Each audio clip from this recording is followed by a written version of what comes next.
Buenos días con todos y todas.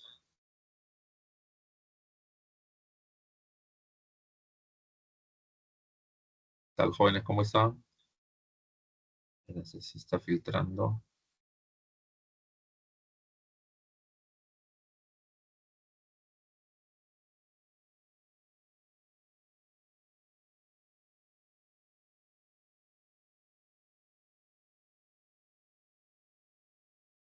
Ahora sí, ¿qué tal? ¿Cómo están? ¿Se escucha o no se escucha? ¿Se ve o no se ve? ¿Se ve o no se ve? Buenos días, buenos días. Buenos días, Ángel. Buenos días, Fernanda. ¿Cómo están? ¿Se ve o no se ve? ¿Sí se ve? Muchas gracias, Ángel. Listo, empezamos entonces. Muy buenos días con todos y todas. Bienvenidos a una nueva sesión. Estamos en la semana. ¿Qué semana? Semana 6 de este ciclo 2025-1. Y en esta sesión nos tocan contenidos del temario de Historia del Perú, ¿ya? Que corresponden al intermedio tardío, también llamado segundo desarrollo regional, segundo intermedio, y al Tahuantinsuyo, que también se le puede decir, ¿no? Imperio de los Incas, que se desarrolla en una etapa que se denomina tercer horizonte o también llamado horizonte tardío. Bien, antes de empezar, ¿alguna pregunta que haya quedado de semanas anteriores? ¿Sí? ¿Alguna duda, alguna pregunta, jóvenes? ¿Todo está claro? ¿Seguro? ¿Seguro? ¿Sí? Buenos días, Gino, buenos días. ¿Todo está claro? ¿Seguro? ¿Ah? ¿Alguna cosa que haya quedado de semanas anteriores? Nada. ¿Todo está claro? ¿Todo bien?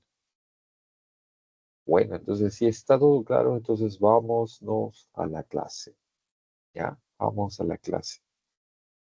Para recordar algunos puntos que hemos visto en las sesiones anteriores, para recordar, reforzar, afianzar, les pongo esto.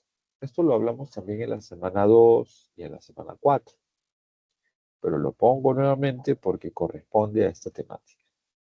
Ya cuando hablamos de la historia del Perú y específicamente de la periodificación, hablamos de estas dos periodificaciones, la de John Rowe y la de Luis Guillermo Lumbreras. La de Rowe, ¿se acuerdan? Se centra en el desarrollo tecnológico, específicamente en la evolución y difusión de la cerámica.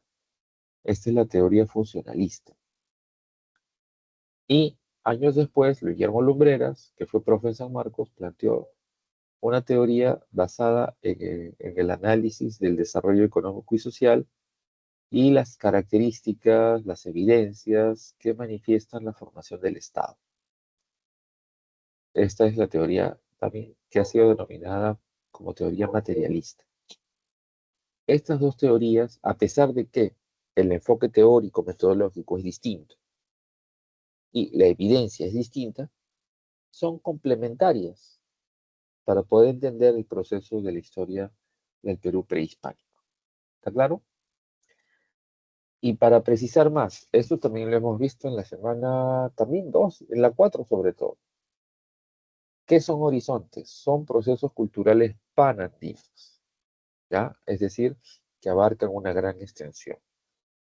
Y vuelvo a decirles, por ejemplo, cuando hablamos del primer horizonte, que es Chavín, que significa que en esa época, en muchos valles, encontramos cerámica con imágenes, íconos, ídolos similares, según Rowe. Y según Lumbreras, en esos mismos valles encontramos la misma forma de especialización social y desarrollo tecnológico, que significa metalurgia, hidráulica, arquitectura, ¿ya? Agricultura similar, productos alimenticios similares o iguales. ¿Está claro? Entonces los periodos de horizonte son periodos de unificación cultural. En cambio, los periodos de intermedio son procesos de carácter cultural o regional. local, disculpen, local o regional. Local, ¿qué significa? Que controlan un valle o una parte de un valle, y regional significa que controlan varios valles. ¿Eso qué significa? Que en una época, en el valle A, hay un tipo de cerámica con un estilo, un color, y en el valle B, otro, y en el valle C, otro, y en el valle D, otro, según Rowe. Y según Lumbrera, significa que en el valle A hay un tipo de forma de organización, tecnología y productos, en el valle B, otras, en el valle C, otras. Es decir, en la misma época coexisten diversas culturas, diversas manifestaciones, diversas formas de organización social, cultural y tecnológica. ¿Está claro? Y para no estar repitiendo cada rato, aunque igual lo vamos a ver, todos los pueblos y culturas de esta semana tienen esas características. ¿Ya? ¿Qué características? Son culturas hidráulicas, es decir, tienen sistemas de agricultura intensiva, sus ciudades tienen agua, desagüe, drenajes, ¿ya? Canales, irrigaciones, ¿qué más? Andenes, guaruguarus, todo eso. Son estados teocráticos, ¿sí? Donde lo político está unido a la religión y a la ciencia. ¿Está claro? Y eso nos demuestra, por un lado, como ya hemos hablado en anteriores sesiones, todos estos sitios, estas ciudades sagradas, estos grandes sitios arqueológicos, también son observatorios astronómicos, también son centros de investigación, ¿ya? Son zonas donde hay un poder, y ese poder no solo es mágico religioso, sino también un poder político, es decir, las capacidades de coercitivas, de orden de esa sociedad, y también el control científico, medicina, ingeniería, ciencia, astronomía. ¿Está claro? Ahora, todos estos pueblos son politeístas. Tendrán dioses mayores y dioses menores. El sol será pues el dios supremo, el dios más importante para los incas, pero eso no significa que los incas impusieron a los demás esa religión. Lo que hacían los incas era, a donde llegaban, invadían el templo y en el altar más grande ponían al sol. En la parte más alta ponían el sol, nada más. O si no, como hicieron en Pachacamac. En la parte más alta de toda la zona de Pachacamac construyeron el templo al sol. ¿Ya? Eso hacían. Pero no significa que prohibían, perseguían otras religiones. Ahora, hay castas militares. Y, por ejemplo, los incas es un gobierno donde la casta militar y la casta sacerdotal están unidas y son las que gobiernan. Pero la importancia fuerte de la casta militar, ¿no?, se evidencia también en los periodos intermedios, ¿no? Ahí en los periodos intermedios las castas militares son las que mandan, porque en la época de los intermedios los pueblos están en permanentes guerras, ¿ya? Ahora, ¿cómo se organizan socialmente? Son sociedades altamente jerarquizadas en sistemas de castas que se relacionan con elementos eh, de la organización religiosa, o sistemas de estamentos que nos hablan de nobles, ¿no? Privilegiados y no privilegiados. ¿Está claro? Hasta acá, ¿alguna pregunta sobre esta parte teórica? ¿Está todo claro? ¿Hay preguntas de esta parte teórica? ¿Seguro? ¿Sí? ¿O están dudando? Ya. Emily, gracias. Joaquín, gracias. Todo claro entonces. Gracias. Esto ya lo hemos comentado en la semana 2, también en la semana 4. Ya, entonces avanzamos, ¿no? Seguro. Ya. Según autores como Valdemar Espinosa o María Rostorowski, colapsa Huari y Tiahuanaco. ¿Por qué colapsan? Lo vimos en la semana 4.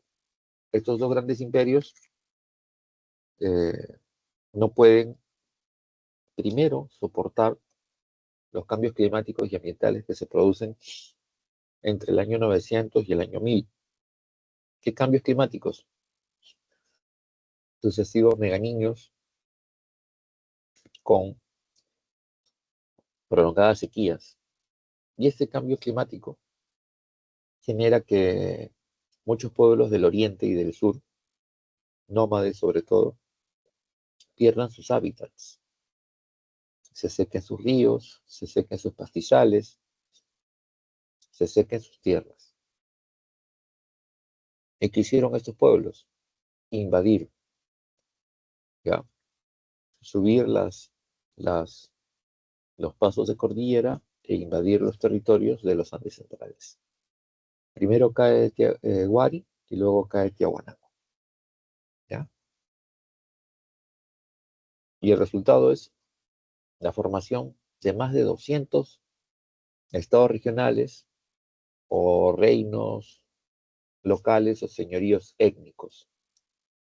Hay otro término que pone María Rostorowski, ella pone señoríos étnicos, ¿ya? A estos pequeños estados locales, ¿ya? Que pueden ser un valle, ¿no? Por ejemplo, en Lima tienes bastantes señoríos étnicos. En Lima mismo tienes, a ver, en la zona de lo que sería el Callao, San Miguel, los Maranga, un señorío ahí.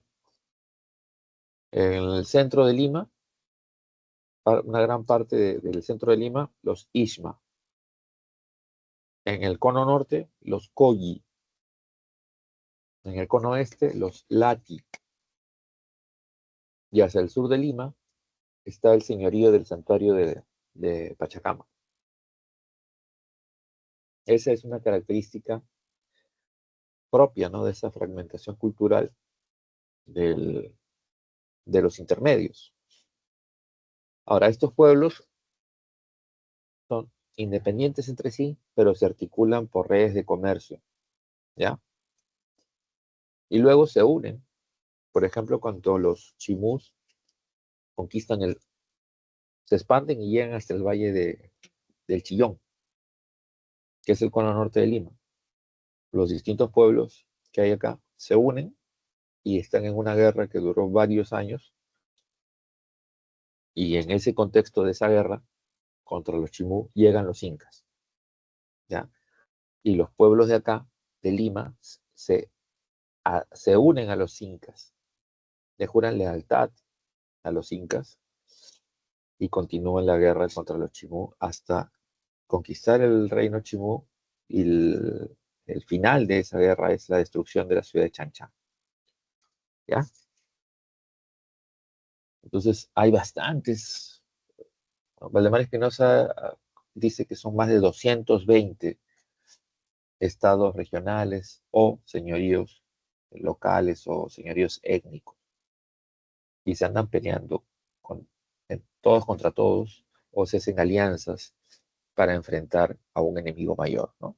Una alianza, por ejemplo, fue la Confederación Inca, que fue promovida por, por los incas, aliándose con los pueblos cusqueños no incas, y estas alianzas son aprovechadas en términos militares por Pachacútec para derrotar a los chancas, cosa que más adelante se explica, ¿ya?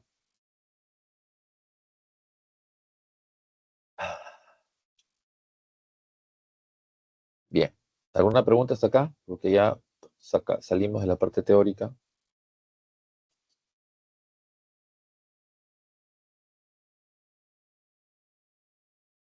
Sí, Sarita, dime. ¿Cuál es tu pregunta, Sarita? ¿Nada? Ah, entonces, está todo claro. Ah, ya, gracias. Ya, no vamos a hablar de todas las culturas, porque si no, no hay tiempo, ¿ya? Por ejemplo, a los estudiantes de arqueología, solo el intermedio tardío es un ciclo, y los incas es otro ciclo. Y a los estudiantes de historia, solo esta época es un ciclo. Cuando yo estudié era un ciclo. Todos, ¿no? 4 meses dedicados a estudiar esto. ¿Con cuántas horas? 4 horas de clase a la semana. Así era, ¿no? Así, sigue siendo así esto. Perú prehispánico, ¿no? O preinca. No, ya no me acuerdo cuál es el término que usan ahora. A ver, señores, cultura chincha. ¿Dónde está? Es una cultura local, ¿ya? Abarca los territorios de la cuenca del río Chincha, ¿ya? Lo que ahora sería el departamento de Ica. Es un estado teocrático y una sociedad altamente estratificada y muchos historiadores plantean que tiene sistema de castas. ¿Por qué? Porque gobiernan la casta de sacerdotes y comerciantes. Y a su gobernante máximo, su suprema autoridad es el Chincha Cápac, que se traduciría como señor de los Chincha o rey de los Chincha. ¿Ya? Su principal ciudad es la denominada Huaca Centinela, que tiene en su centro una gran pirámide escalonada con gran cantidad de recintos interiores y exteriores. Y a esta gran huaca, gran pirámide, le llaman el palacio del Chinchaycamac. Ahora, una técnica peculiar que usan es la del adobón, ¿ya? Que se usa con este sistema de tapial, ¿ya? Dos grandes maderas y ahí ponían el barro. O sea, ponían grandes maderas y ahí en el mismo lugar de construcción ponían las maderas como tablas y ponían el barro, ¿ya? Y apretaban para que se compacte, se secaba, subían las maderas y seguían haciendo eso. Es una técnica que algunos le llaman adobón y, o tapial.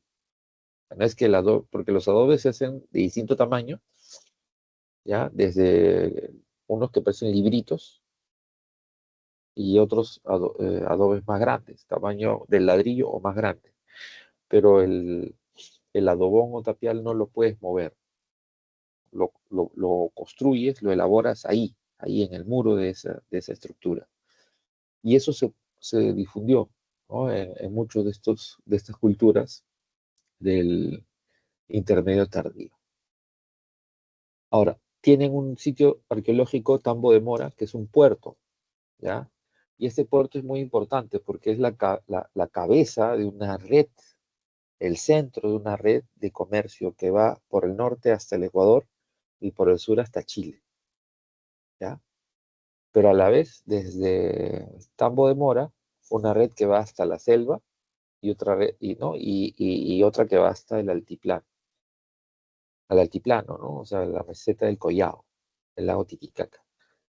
Aprovechando la red vial construida muchos años antes, siglos antes, por los Wari y difundida por los Tiahuanaco.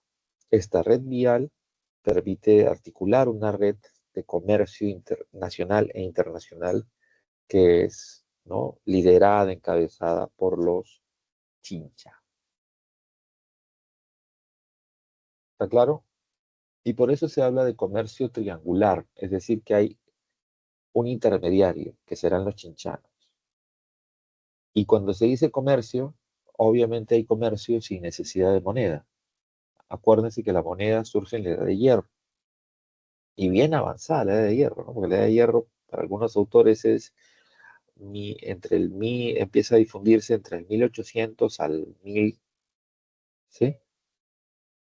La moneda propiamente dicha de oro surge entre el siglo 7 siglo 6 antes de Cristo. Entonces, durante toda la edad de bronce y el inicio de la edad de hierro, el comercio se hace a partir de valores de cambio, o sea, productos que son indispensables para esas culturas, pero que pocos tienen, ¿ya? ¿Qué productos? El principal valor de cambio de la antigüedad fue la sal, porque la sal de ahora, pues es una sal que, ¿no?, se obtienen las sales del mar, ¿sí?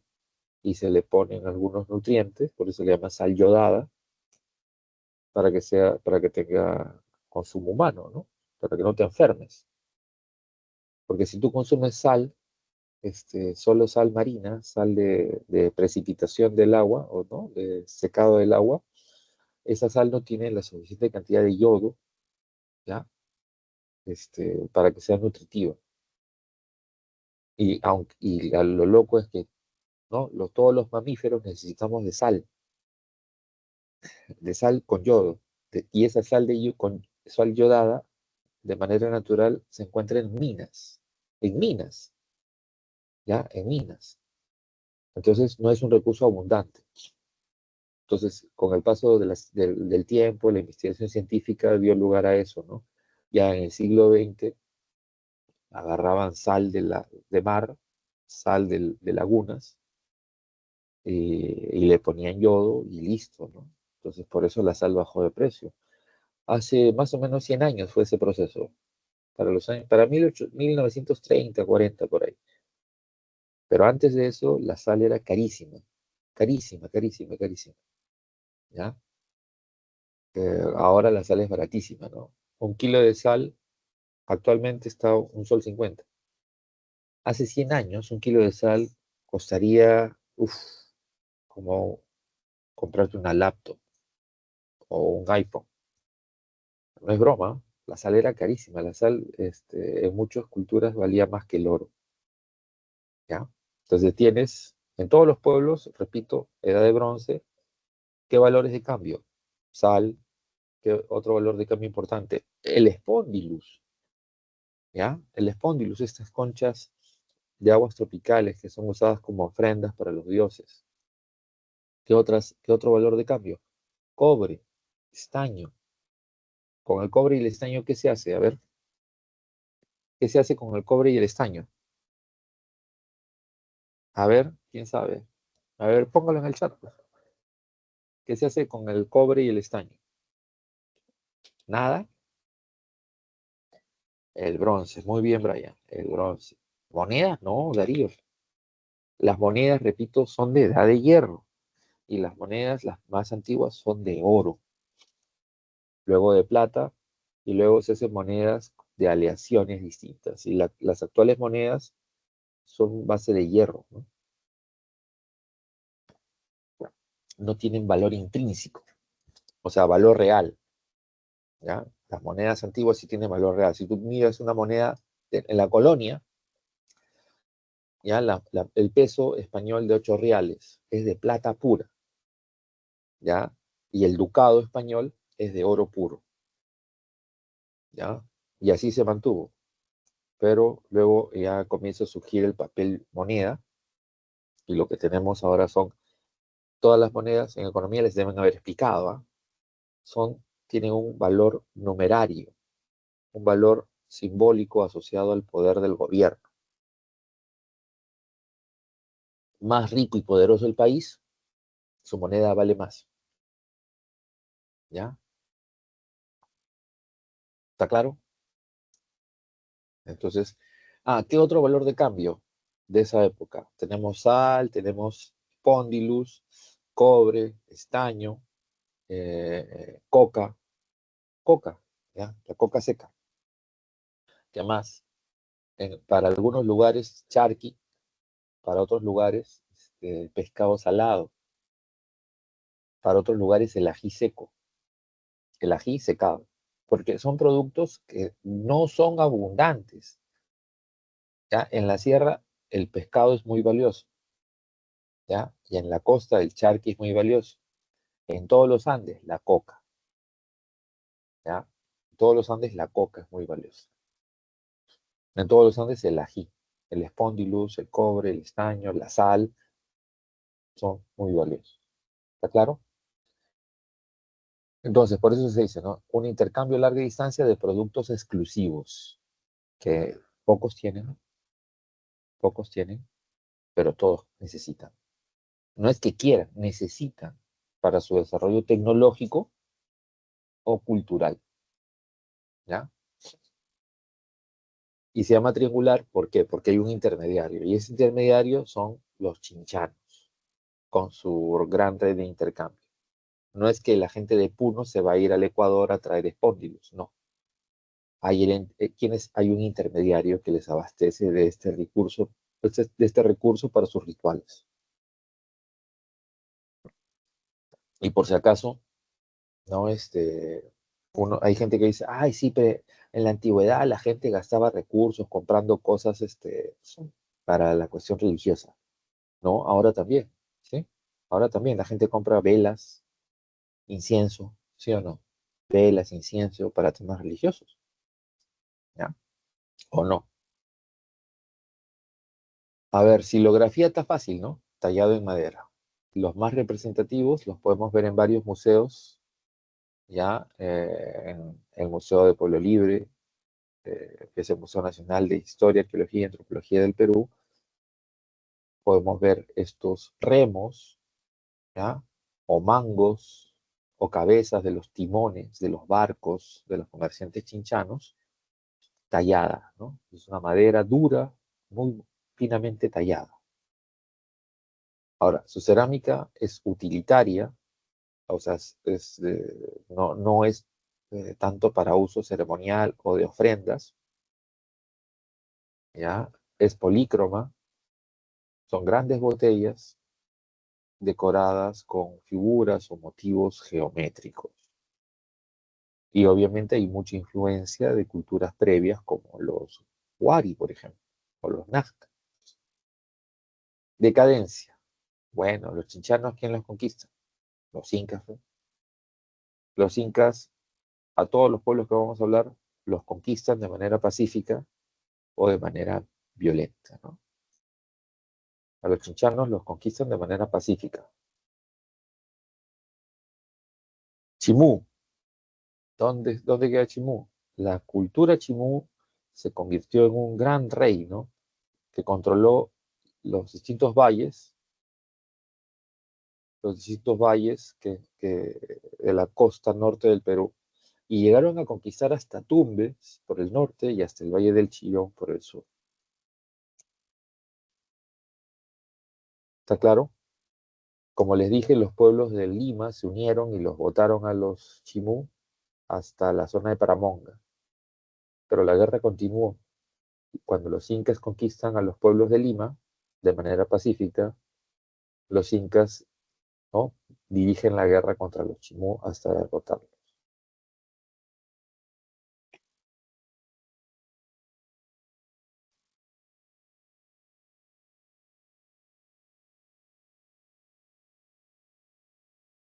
¿Está claro? Por si acaso, algunos libros aparece el concepto de imperio Chimú, porque los Chimú se expanden y conquistan muchos territorios con otras culturas e incluso con otros idiomas. Mm, ¿Los Chimú qué idioma tienen? Quechua. No, no, no. Los chinches tienen quechua. Los Chimú, ¿saben qué idioma tienen? Idioma Chimú o Chimor, ¿ya? Que se hablaba en esta zona cuando los españoles llegaron. Y lamentablemente, como les dije para los mochica, las epidemias, las guerras de conquista terminan eliminando, sobre todo las epidemias, a la población que hablaba otros idiomas. Y en la costa norte, a la llegada de los españoles, en algunos valles hablaban muchic o mochica, en otros valles hablaban chimor o chimú, también le dicen lengua yunga, y en otros pueblos hablaban el lambayeque o sicán. Lamentablemente, estos idiomas los tenemos en diccionarios, en gramáticas, pero hechas por los curas que fundaron San Marcos, que eran lingüistas, pero ya la gente no los habla, ¿no? Después, ya para fines del siglo XVI, cuando el virrey Toledo hace su censo, ya no hay población de estas zonas que hable esos idiomas, ¿ya? Los chimú culturalmente son pueblos que vienen de Centroamérica, pero no son grandes invasiones. Vienen Algunos de estos, vienen élites de estos pueblos que huyen ante el colapso, también alrededor del año 1000, entre el 900 y el 1000 colapsan muchos pueblos de Centroamérica por estos cambios climáticos. Y algunos de estos salen y llegan al Perú y se fusionan, se mezclan con eh, rasgos culturales que incluso tienen origen mochica. Y eso es, por ejemplo, el origen de los chimú, ¿no? Los chimú serían, igual que los lambayeque, pueblos, un grupo de pobladores que llegan de Centroamérica, llegan a la costa norte y asumen elementos culturales de lo chimú que quedaba, ¿ya? Y de ahí sale estos dos pequeños reinos, que Chimú es el que inicia el proceso de expansión y que conquista los Sicán, Sicán o las Vallecas. Y estos pueblos tienen su rey guía, su rey fundador, que incluso es considerado Dios. Para el caso de los Chimú es Tacainamo y para el caso de los Sicán es Nailam, ¿ya? En el caso de los Chimú, ellos conquistan a los Sicán y el máximo conquistador será el rey Michancamán, que es el rey que también pues, pierde la guerra con los incas, ¿ya? Ahora, ¿qué cosa será Chimú? Un estado militarista y teocrático, centralizado con una gran capital que será la ciudad de Chanchán. Ya, Chanchán es una enorme ciudad que está al norte de ahorita Trujillo. Hacia el sur está el complejo arqueológico de Moche, ¿sí? ¿Se acuerdan? Moche con la Huaca del Sol y la Luna.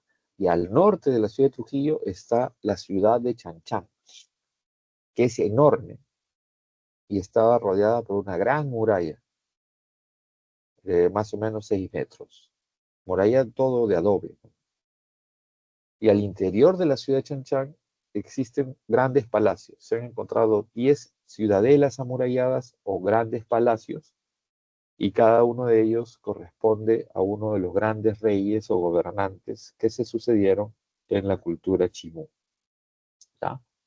Y en el centro, la parte más importante, el centro de estos grandes palacios, ¿qué ubicamos? Ubicamos los huachaques o chacras hundidas. Ahí no se hacía agricultura, ahí se... A ver, ¿para qué servían estos huachaques?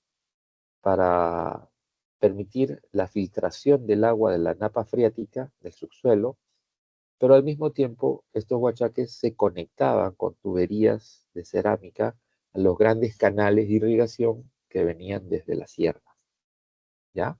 Que derivaban el agua de las quebradas desde la sierra. Ahora, todas las edificaciones de los chimú, sus paredes de barro, tienen frisos o relieves que nos muestran sus características culturales. Por ejemplo, en este relieve que ves en la diapo, tienes arriba aves guaneras antropomorfizadas. Tienes escenas de animales de pesca y animales marinos, incluso antropomorfizados, ¿ya? Esto es impresionante para esto. Ese mural está en la Huaca Dragón, así le dicen, o Huaca Arcoíris, que está cerca de la ciudad de Trujillo, ¿ya? Realmente es impresionante, ¿no? Yo he ido un montón de veces a estos sitios y cada vez que voy veo cosas nuevas, ¿no? Es impresionante.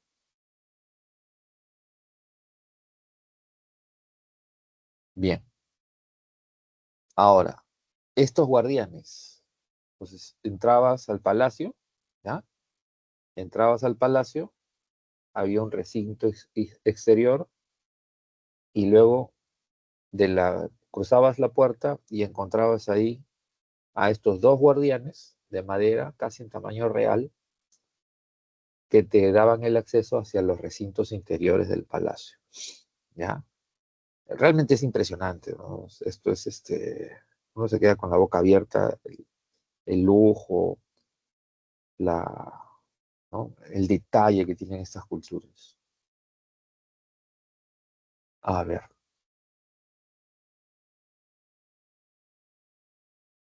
su metalurgia tiene mucha influencia de los pueblos previos, mochicas y sicán sobre todo. ¿ya? Estos pueblos van a influenciar abiertamente el desarrollo de estas culturas y van a generar algo, pues, ¿no? Algo fundamental que a veces no lo entendemos, que a veces se nos escapa. Estas influencias históricas, lo mochica, que influencia a todos los pueblos que se establecieron en la costa norte del Perú después de los mochicas, como los chimú o los ica. Y vemos una cosa interesante. Por ejemplo, acá en esta imagen, dos, dos piezas propiamente del Museo Larco, que está ahí en la Avenida Bolívar, en Pueblo Libre, dos piezas de oro, dos orejeras, ¿sí? Dos orejeras, ¿y qué más? Un frontal. Imagínense una corona y en la parte frontal existe este diseño. ¿Ya? Es precioso realmente. Y nosotros nos quedamos a veces con la boca abierta al ver estos lujos, ¿no?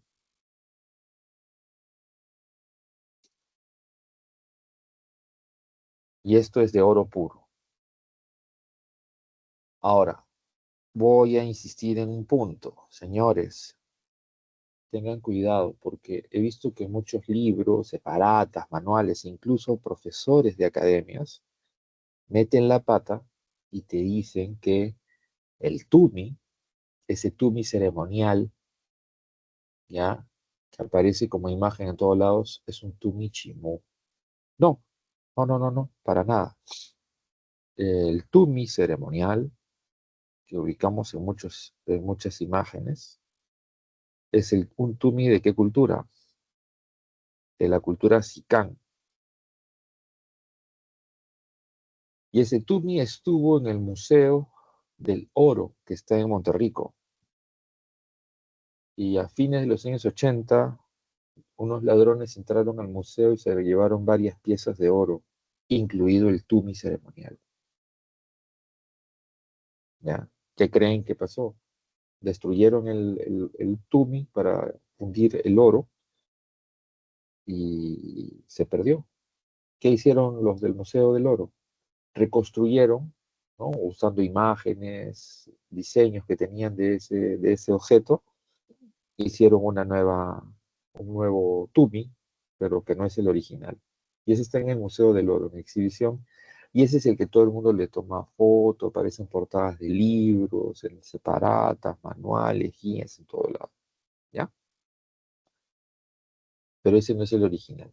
Y el original era Sicam o Lambayeque, no Chimú.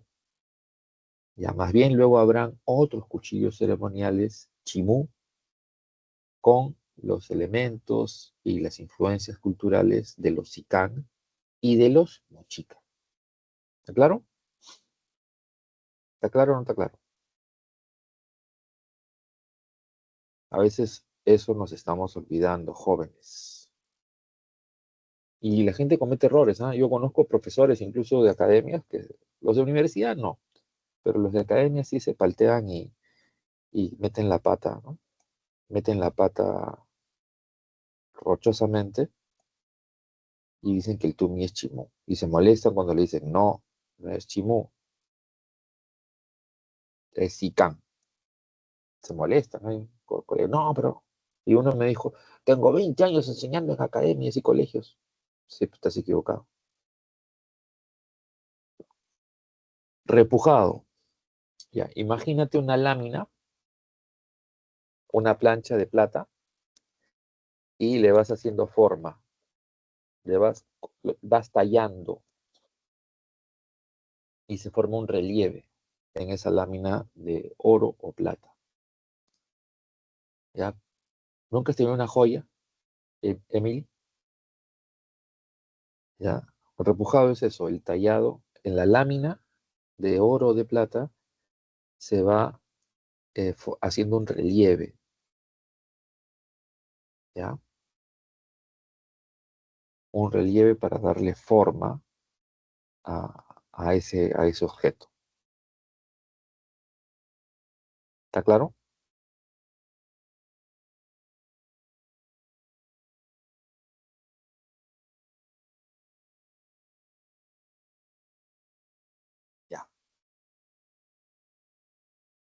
Bien, a ver, algo más.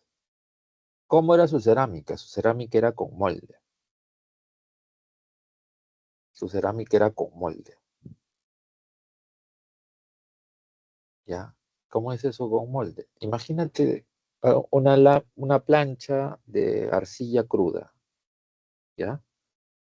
Un molde. Ponían en la plancha y con los dedos apretaban para que se cubra la forma. Y el lado A y el lado B del molde lo pegaban y luego, ¿no?, se fusionaba la pieza y la metían al horno. Eso es un gran avance tecnológico, un gran avance tecnológico. Y muchos autores, muchos colegas del norte, de Trujillo, de Chiclayo, dicen abiertamente que había una industria, una producción masiva de cerámica. ¿Está claro? Y la gente no se da cuenta a veces de lo importante que era esa cultura a ese nivel. ¿Ya? ¿Está claro? Ahora, color monócromo, color de la arcilla. Ya no es que sea monócromo, este, porque lo pintaba, no, era monócromo, color de la arcilla.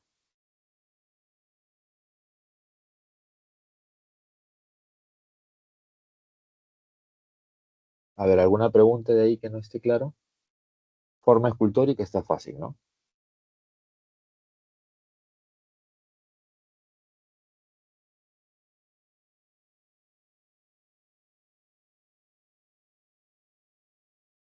Nada, está todo claro.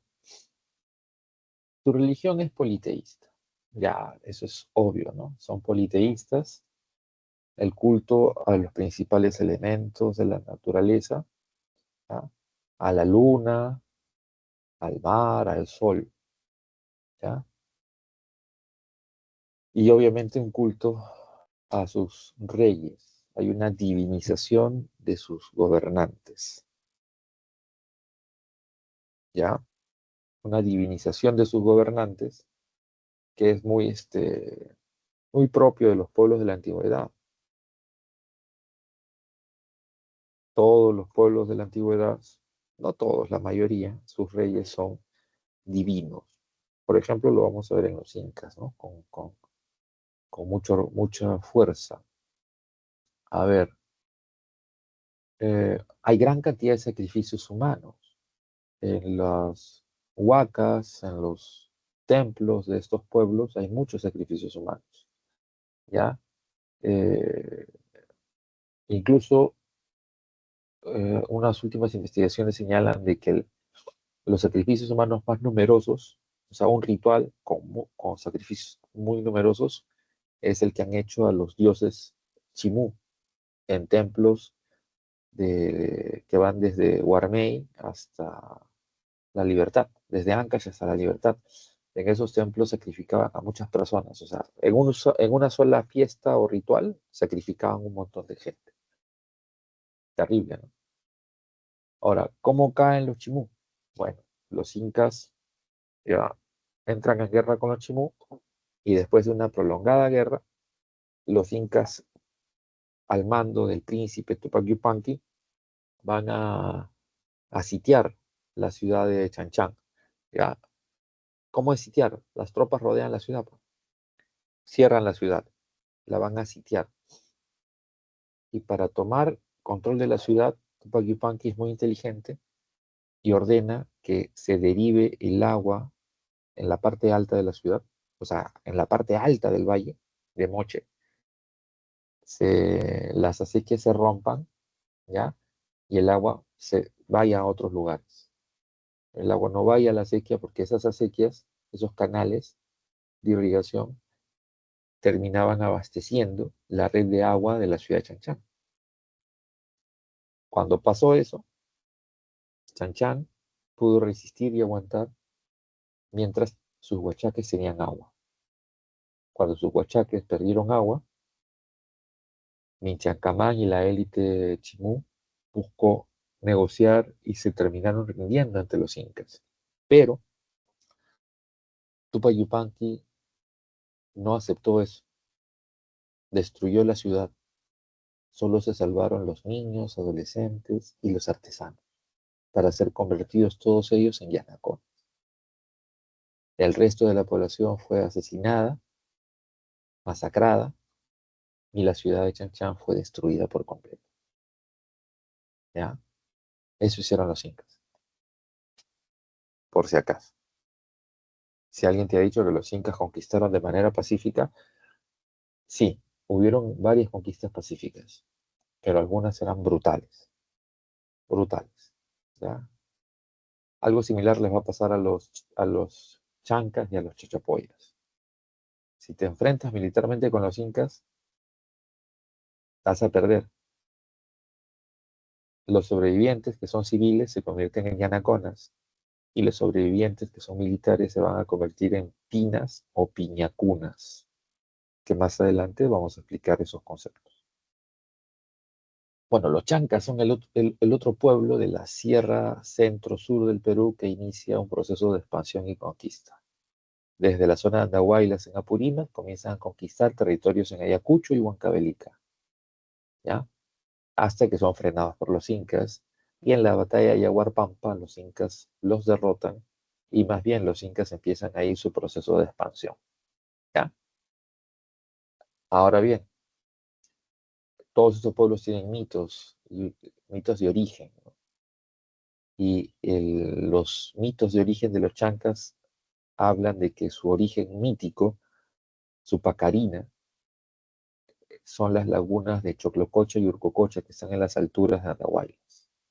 A ver, por cultura general, ¿pueden decirme cuál es la pacarina de los incas? El lugar de origen mítico de los incas. A ver si alguien sabe. Van a letras, humanidades, ¿ah? ¿Cuál es la pacarina, el origen mítico de los incas? ¿Dónde está? ¿En qué lugar del planeta está? Muy bien, muy bien, muy bien, Zenón. Muy bien. El lago Titicaca, excelente. ¿Ya? El lago Titicaca es la pacarina o el lugar mítico de los incas. Claro, está entre, bueno, Bolivia y Perú se dividen después de la independencia, ¿no? Hasta la independencia éramos un solo país.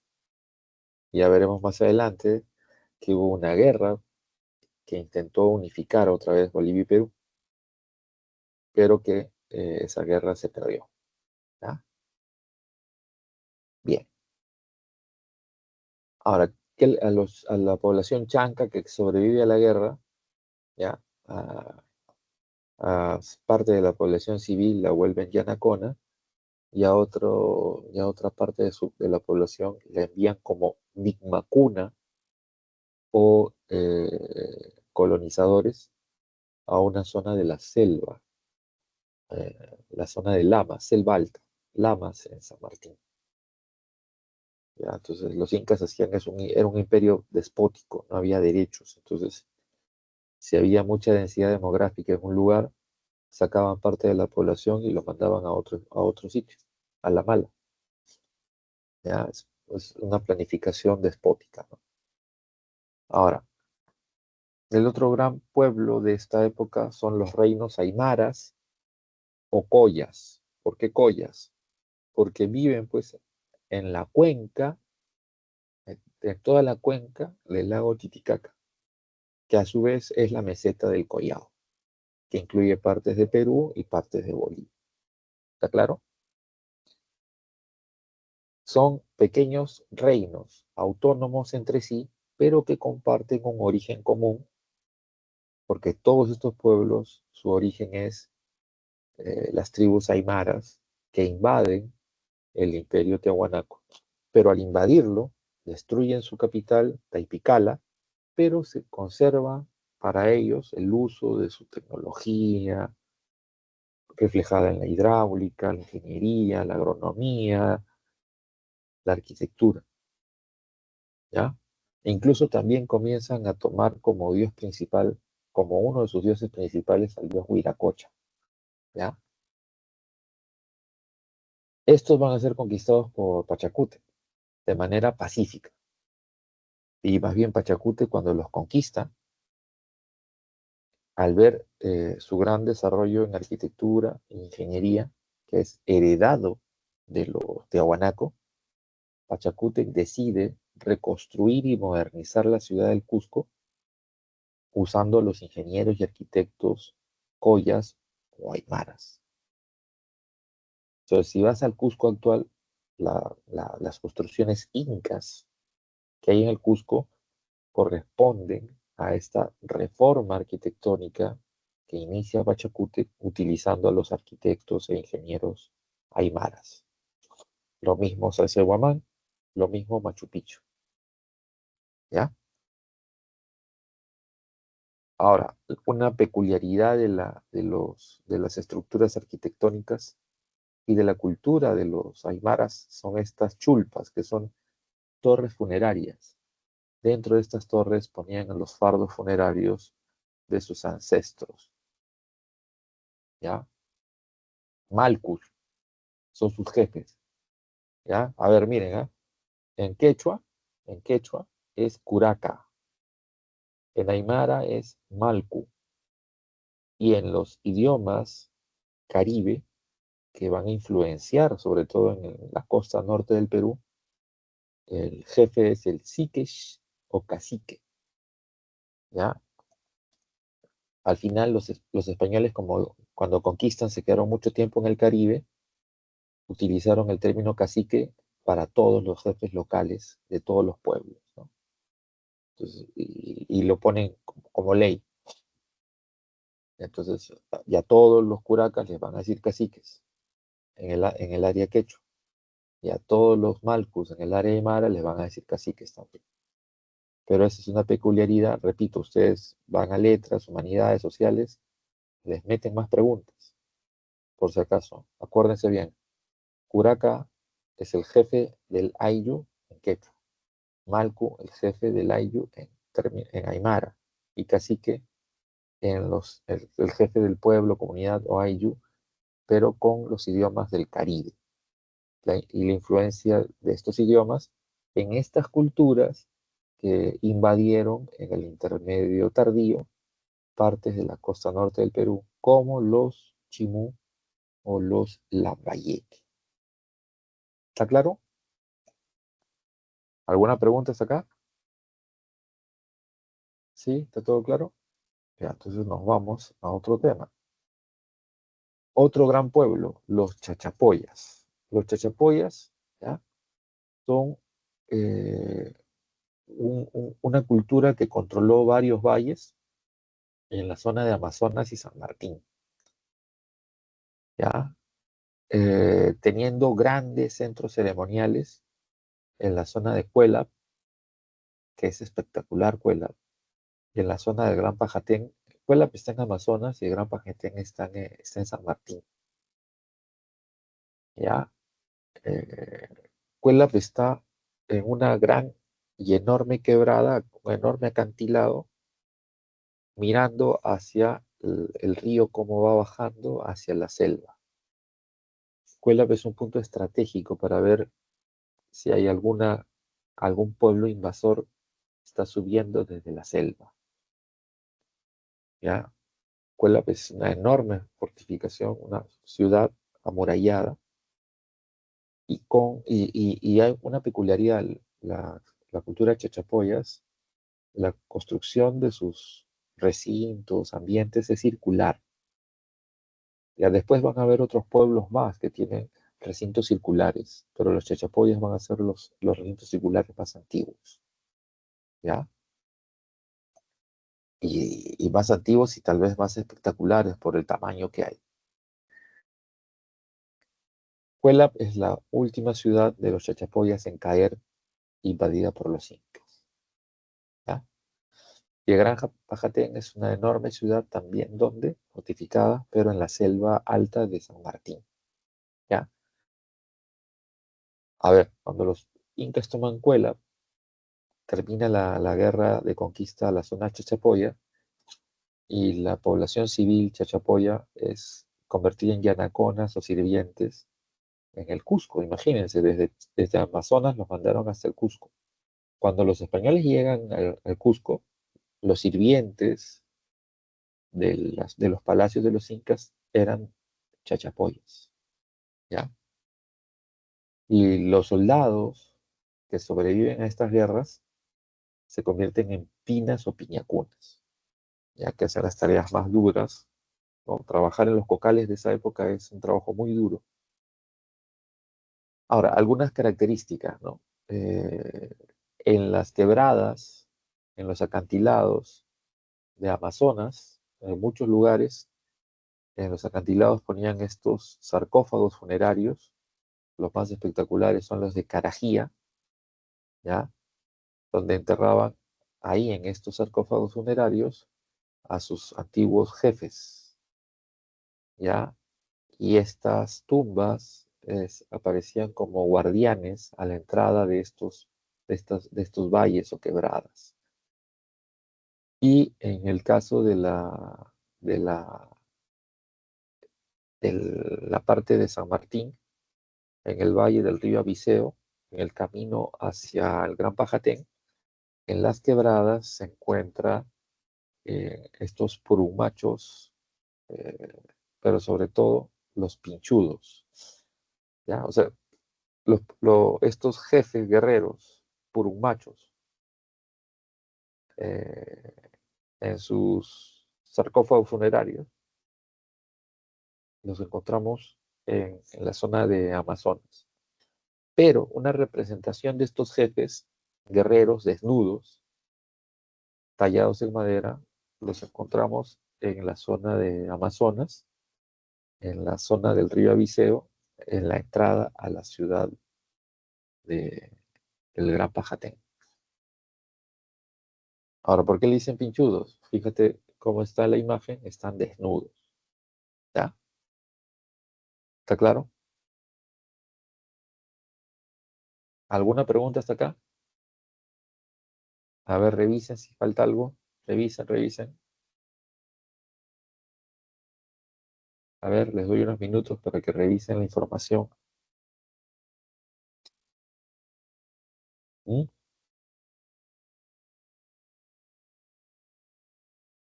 ¿Está todo claro?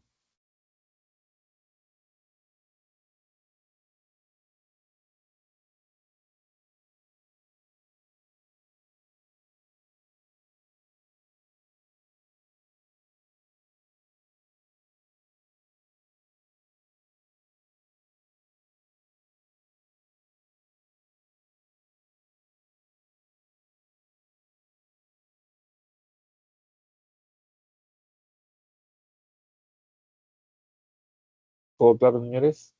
Ya, entonces continúo. ¿Seguro? Gracias, Ángel. Ángel sí está despierto.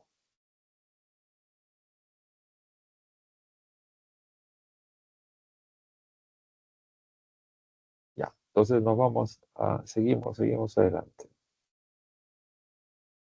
Ya. A ver, antes de entrar a los incas, hay una cultura que es de esta época, que la he mencionado varias veces, ¿ya? Y que es la cultura Sicán o Lambayeque. Y voy a detenerme un poquito en esto porque aparece en la primera pregunta de la separata, ¿sí? ¿Se han fijado en la separata? En la primera pregunta de la separata nos habla de la cultura Sicán. Los Sicán también, ¿no? Su origen está asociado a estos pueblos invasores que llegaron de Centroamérica con su idioma propio, sus características culturales propias y sus mitos. Y nos hablan de un dios guerrero que fue su primer rey llamado Nailam.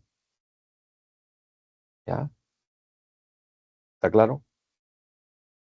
Que llega igual que los Chimú y mezcla sus características culturales con la de los pueblos locales de este caso del Valle de las Valleque. ¿Ya? Ahora, la cultura Sicán tiene su final terrible. El último de sus reyes, ¿ya? Se llamó Fempeyep. Y Fempeyep vio pues que tenía mucha prosperidad y crecimiento su reino y decidió hacer una ciudad nueva, completamente nueva, en una gran explanada que encontró. Los sacerdotes de los santuarios antiguos, que, que eran de origen mochica, le dijeron que no construya ahí, porque si no los dioses lo iban a castigar. Pero Fempeyep no le hacía caso a esos sacerdotes porque él tenía otra religión y otras creencias y otros dioses. Así que Fempeyep construyó su ciudad, una enorme ciudad nueva, ¿ya? Hermosa, preciosa. Los sacerdotes le dijeron, no construyas ahí porque los dioses te van a castigar. Fempeyep no hizo caso, construyó su ciudad. Bueno, pues vino un mega niño, ¿ya? Y se llevó esa ciudad. Fempeyep construyó su ciudad capital en lo que sería el lecho, o sea, por donde pasa el río La Leche, en Lambayeque, y el río se llevó todo, destruyó, ¿no? Cuando hay mega niño llueve y las quebradas que están secas se llenan de agua, las lagunas de altura que están secas se llenan de agua y se genera pues inundaciones terribles. Ahora, destruida su ciudad, inundada su ciudad, el reino Sicán entró en crisis, entró en decadencia, y eso facilitó que los Chimú lo conquistaran, ¿ya? Pempeyep no entendía esto como era de origen migrante, no entendía esto del niño, el mega niño, y que los santuarios tenían mucho conocimiento de estas circunstancias en los Andes. ¿Está claro?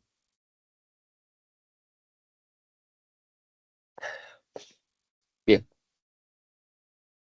Ojo, y estos Icán son los del Tumi, ¿ya?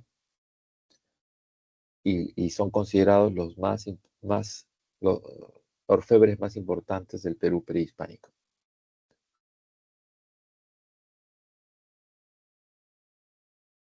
¿Ya? Listo. ¿Alguna pregunta? Ya, nos vamos a los incas, ¿ah? A ver, ustedes tienen ahí en la separata un montón de información sobre los incas, montón, montón, montón, hasta lecturas, ¿ya? En la primera parte hay una lectura del arqueólogo francés Terence Daltrois, ¿ya? Sobre los suyos, ¿ya? Bueno, a algunos de ustedes si les interesa profundizar en la época prehispánica, está la colección del Banco Central de Reserva. En el chat voy a poner así, compendio de historia económica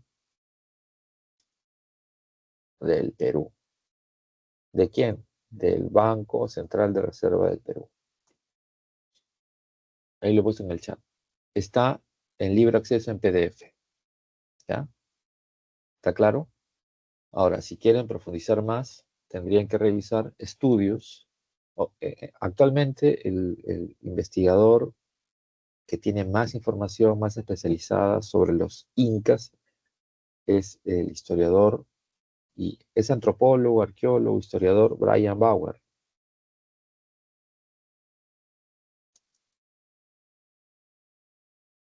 Ya, es norteamericano, pero ahorita Brian Bauer, que es un experto en todo lo que es el Cusco antiguo, ¿ya? Acá,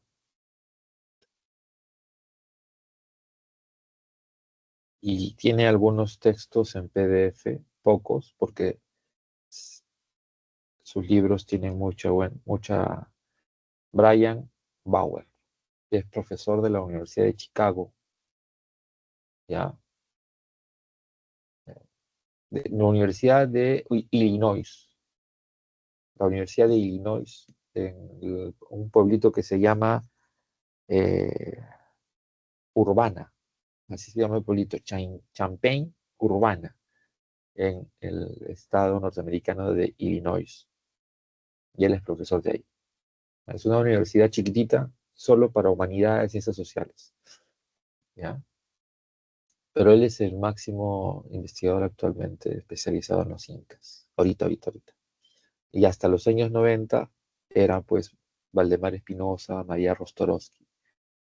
Espinosa fue mi profesor. Y María Rostorowski ya, ¿no? Ella nunca enseñó en San Marcos, pero era sanmarquina. Eran los expertos, pues. Y otro era en la católica era Franklin Peace, que también falleció a fines de los 90. Y el otro era los otros extranjeros, un cura, un sacerdote que fue mi profesor también, que era portugués, Enrique Urbano, y otro que era un antropólogo, hay dos, un antropólogo norteamericano, John Murray, y el otro un antropólogo holandés, Tom Suidema. Estos son los super expertos en incas, hasta comienzos del siglo XXI. Y de ahí en adelante el más importante es este señor Brian Bauer, ¿ya? Este, o sea, si quieren profundizar y entender los incas, ¿no? Si no, como la PRE no tiene libro de historia del Perú, mi recomendación profesional es el Compendio de Historia Económica del Perú del Banco Central de Reserva, que tienes todo, ¿ya? Entras, pones así en el buscador, ¿ya? Compendio Historia Económica del Perú, BCRP, y te va a llevar directo a los libros en PDF para que te los descargues, ¿ya? Bien, vamos a los incas. ¿Qué son los incas? Tahuantinsuyo, imperio de los incas, ¿ya? Y cuando hablamos de imperio, ya pues estamos hablando de una forma de Estado que controla muchos pueblos y culturas distintas, con tradiciones, religión, idiomas distintos. Ya, incluso para el intermedio tardío, ya, yo tuve un profesor que ya falleció, que era de la Universidad de Trujillo, que me enseñó en la maestría, el profesor Santiago Uceda. Y Uceda decía él era experto en Mochica, pero decía que los chimús son un imperio. ¿Por qué? Porque los chimús controlaron pueblos de distintas culturas e idiomas, ¿ya? Y en el caso de los incas, Valdemar Espinosa o Brian Bauer dicen que es un imperio, porque controla pueblos de distintas culturas, de distintos idiomas, distintas tradiciones, religiones, ¿ya?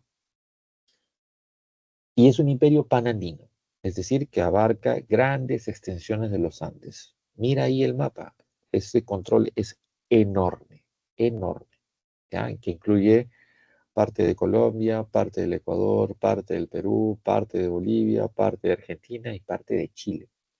Es enorme este imperio, ¿ya? ¿Está claro? Y es la última síntesis cultural. Cuando decimos síntesis cultural, acuérdense que la primera serán los chavín. Los chavín toman los aportes de los pueblos y culturas del arcaico superior y del formativo inicial.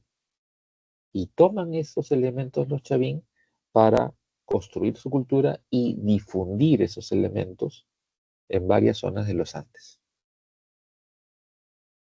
Algo similar hará quién? Los Wari, ¿ya?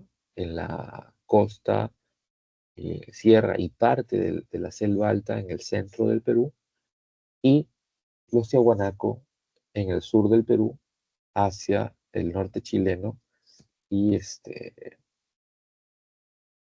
y lo que sería ¿no? el centro de Bolivia, el occidente y centro de Bolivia. Entonces, toda esa zona es importante que la tengamos presente, ¿ya?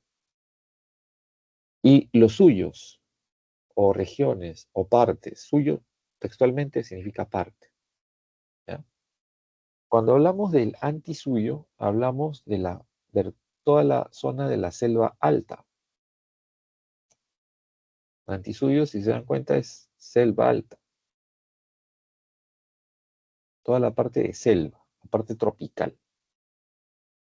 Chinchaysuyo es la zona que tiene que ver con los chinchas, sí, Es la zona donde los chinches tenían control comercial.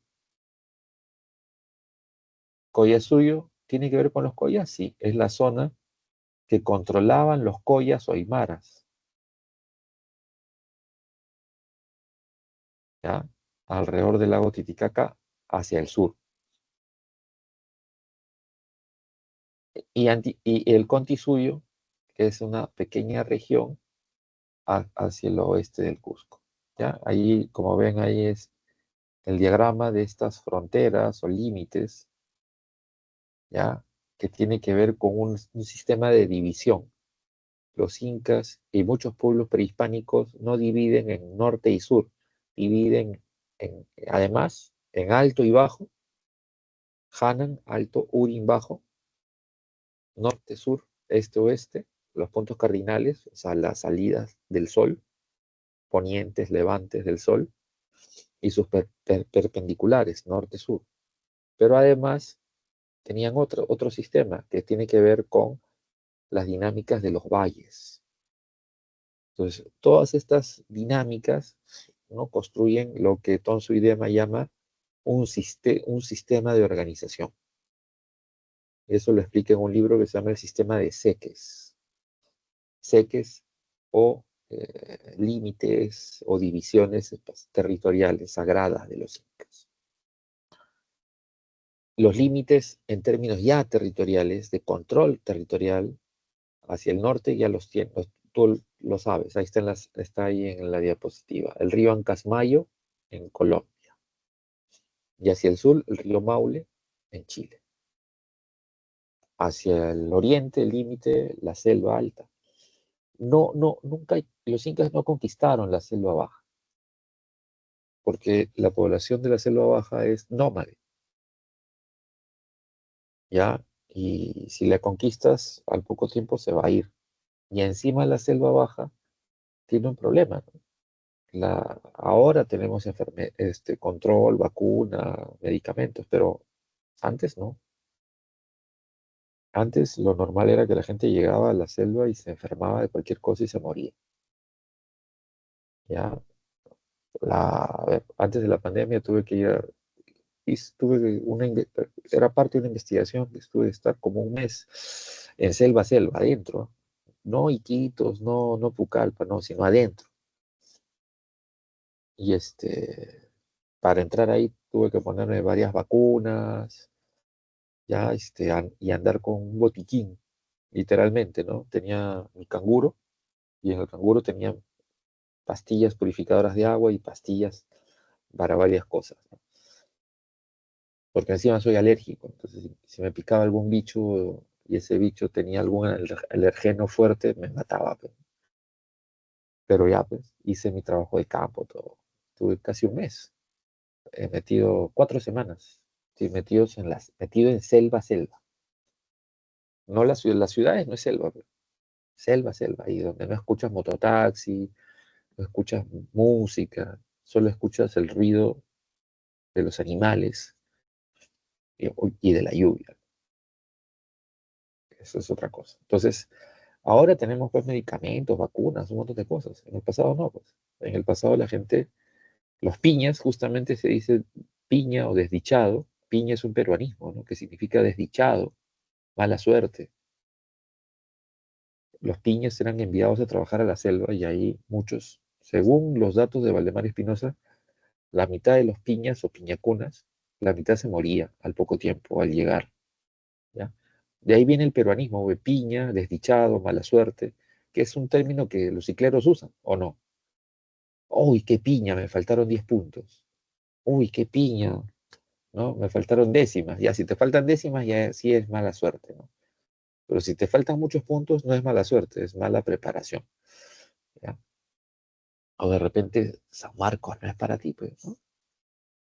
O estás esperando el ingreso libre que ha prometido la bancada de Cerrón. Sí, algunos inscribirían al partido de Cerrón. Sí, pero no hay forma, Zenón, de que haya ciclo cero, no hay forma. Chicos, ¿cuánta gente creen? A ver, ¿Cuántos creen que tienen posgrado en historia en el Perú? ¿Cuántos? Poquitos, ¿ya? Somos poquitos, ¿ya? ¿Cuántos creen? Ya, posgrado en química, posgrado en física, posgrado en matemática, en las ciencias puras, pues, sí, física, química, matemática, biología, historia, antropología, arqueología, literatura, filosofía. ¿Cuánta gente crees que hay que tiene posgrado? Somos poquititos, así, contados con la mano en algunas escuelas, ¿ya? ¿Por qué? Porque es tranca, pe. Es difícil, ¿ya? Es difícil hacer posgrados en ciencias puras. Primero, no hay becas en el Perú, ¿ya? O tienes que ahorrar para pagártelo, o tienes que ser recontra chancón para conseguirte una beca, ¿ya? Ahora, ¿tú crees que va a haber ciclo cero y va a haber un montón de profes que te enseñen el curso de historia, el curso de química, el curso de matemática? No hay, no hay. Tendrían que eliminar esa parte de la ley universitaria para que enseñen solo titulados o licenciados. ¿Está claro? Para empezar, uno. Dos, ¿cómo le pagas a tanto profe? ¿De dónde va a sacar que ya dejaría de ser gratuito, ¿ah? Chicos, si hay ciclo cero, si hay ingreso directo, dejaría de haber gratuidad. Eso es lo que la gente no está pensando, porque el gobierno no va a aumentar el presupuesto para contratar profesores, uno, dos, para construir aulas. No hay más aulas, ¿ya? La ciudad universitaria es enorme, ese edificio es enorme, pero si alguno de ustedes ya se ha paseado por ciudad universitaria, los cicleros que se andan paseando, saben que muchos de esos edificios están llenos de bibliotecas, centros de documentación, laboratorios, ¿ya? Hay varios edificios llenos de laboratorios, llenos de la Biblioteca Central de San Marcos. ¿Han ido alguna vez? Está llena de bibliotecas, llena de libros, llena de documentos, desde el sótano hasta el quinto piso, ¿ya? ¿Dónde vas a hacer aulas? No hay forma, ¿ya? Tendríamos que construir más edificios, más, ¿no? O llenar los salones con el tope máximo, ¿no? Pero si llenas un salón con el tope máximo, hay riesgos de colapso, de problemas, un temblorcito y la gente sale corriendo y más gente se moriría corriendo. No hay forma. Defensa Civil le metería multa pues a las universidades. Si hay un salón que dice máximo 100 alumnos, no puedes meter más. Si un salón dice 40, no puedes meter más, porque incluso violas las leyes del país y la seguridad de los alumnos y profesores, ¿ya? Entonces, eso de ciclo cero, ojo, repito, si funciona, si lo aprueban, ya deja de ser gratuito, deja de ser gratuito, ¿ya? Eso es lo que la gente no entiende. El ciclero desesperado, uy, sí, qué lindo, vamos a ingresar. Sí, pero vas a ingresar y vas a pagar. O sea, eso no les han explicado. Si aprueban el ciclo cero, vas a pagar. Y si vienes de colegio privado, vas a pagar duro, ¿ya? No es broma, no es broma. Fíjense bien como dicen ¿no? Lean la letra chiquita. Y ustedes van a humanidades sociales, no sean malos, pues lean, analicen, ya. No hay forma, pues. Y encima, ¿qué pasaría? ¿Ustedes creen que las universidades privadas van a aceptar? No, porque las únicas universidades privadas que van a tener alumnos son Cayetano, Católica y la Pacífico. Si hay ciclo cero, ingreso libre, ¿alguien en su sano juicio se va a ir a la UPC, a la ESAN, a la UTP, a la Vallejo? ¿Alguien se va a ir ahí? Ni loco, pues. A esas universidades te vas, después ya cicleas, cicleas, cicleas, cicleas, y tu mamá, tu papá se cansan de pagarte la pre. Ya, hijito, de una vez a la UPC, a la ESAN, a la Vallejo, a la UTP, ¿no? A la UPN, a UTP. Así es el sistema, ¿ya? Así es simple. Están poniendo cara de malos. Se han molestado. Según la ley, sí puedes estudiar en dos universidades a la vez, pero tienes que ser recontra chancón, pues. Si no, no hay forma. Ojalá que no aprueben esa locura, ¿no? Que si la aprueban, va a ser un caos. ¿Dónde consigues profesores? Uno. Dos, ambientes, espacios. ¿Mm? Ah, no, claro que sí. El problema va a ser cuando comiencen a cruzarse los cursos, ¿ah? Yo te lo digo por experiencia. Yo ingresé a Villarreal Derecho y San Marcos Historia, y al final me gustó más Historia, ¿no? Y terminé dejando la Villarreal. Sí, el problema es que la aprobación de esa ley de ciclo cero, ingreso gratuito, ingreso libre, no gratuito, ingreso libre y ciclo cero, esa ley, según la Constitución, el Congreso no puede hacer leyes que afecten al presupuesto general de la República, economía. Si haces una ley, esa ley tiene que tener una fuente de financiamiento. Entonces, si haces una ley que no tiene fuente de financiamiento, es inaplicable. ¿Está claro? Así es la Constitución. Eso sí me acuerdo de lo que estudié en Derecho. ¿Ya? Claro, depende de las carreras, pero si estudias, por ejemplo, tuve que ir dejando los cursos de Derecho porque es complicado, pues hay que estudiar bastante. Y me dediqué sobre historia, historia, historia. Así es, eso le pasa mucho. Listo. Esto ya tienen que saberlo de memoria. Esto está ahí para que te lo aprendas. Los incas conquistaron un montón de pueblos. En el norte, el último pueblo que conquistan son los pastos, ¿ya? Que es Colombia. Y en el sur, los últimos pueblos que conquistan son los diaguitas, los huarpes y los cuyos. Más no conquistaron porque el imperio termina, pues se acaba, ¿no? Colapsa.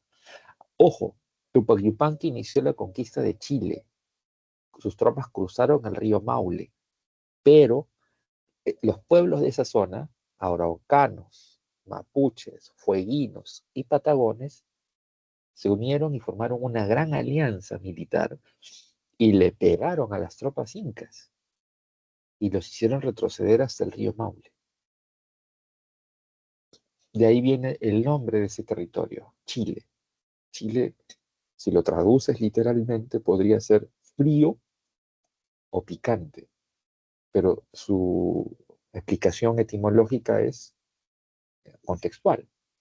Una zona brava, una zona fuerte, una zona picante, una zona donde si los incas entran van a recibir golpe. Y años después le pasó lo mismo a los españoles, que al mando de Diego de Almagro, con tropas indígenas provenientes de distintas partes del Perú, fueron derrotados por otra vez por una alianza de mapuches, araucanos, fueguinos, patagones, que se unieron y sacaron la mugre a las tropas al mando de Diego de Almagro. Ese es Chile, ¿ya? Y durante la colonia también, los españoles no pudieron conquistar esa zona del sur.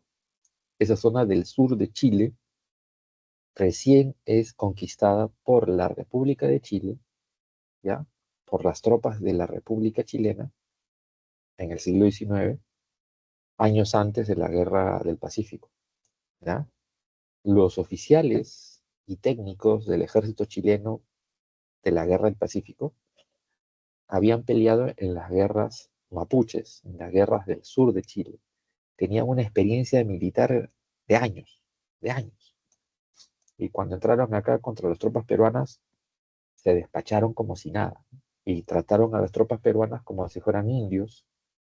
Por eso las violaciones, las matanzas, las masacres que hacen los chilenos a las tropas peruanas, es porque eso lo venían haciendo años antes con los mapuches, ¿ya? Por si acaso. Bien, ahora, otras características. Es un imperio centralizado con una capital, que es la ciudad del Cusco. Y tienen una serie de ciudades que los incas van construyendo y a sus ciudades les llaman yaptas. Quito, por ejemplo, es una yacta inca, Cajamarca es una yacta inca, en Huánuco hacen una, que no es la ciudad de Huánuco, ¿ah? Es más adelante, más hacia la selva, Huanocopampa, ¿ya? En Ayacucho, Vilcashuamán. Son yactas o ciudades hechas por los incas, ¿ya? Para, igual que los Huaritiahuanacos, ciudades para el control de los territorios y el acopio de de los recursos que se extraen a los pueblos conquistados, ¿eh? Del excedente productivo.